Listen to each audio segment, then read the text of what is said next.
Hello everyone! So for today's video, naatay i-challenge. So i-accept na to ang challenge nga 300 pesos ukay-ukay challenge. So mga to ta karon sa ukay-ukay sa Villava kay hapit naman ang fiesta. So daghan nag-upgrade dito nga mga ukay-ukayan.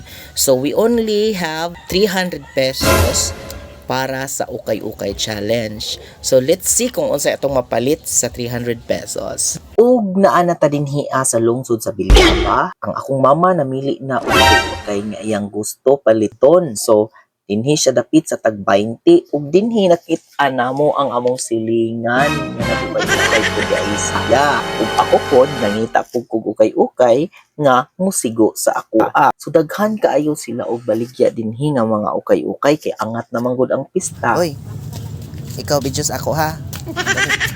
Gani oh, ganiti. Ikaw bidyos ako oh. Kana ganyan. Gani bidyos ko. Tulong ha.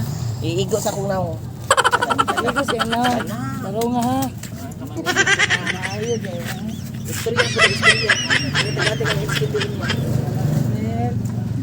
Hindi na kilik ko. Akong naong. Ipakita akong naong nila. Pun gani kagsumbag.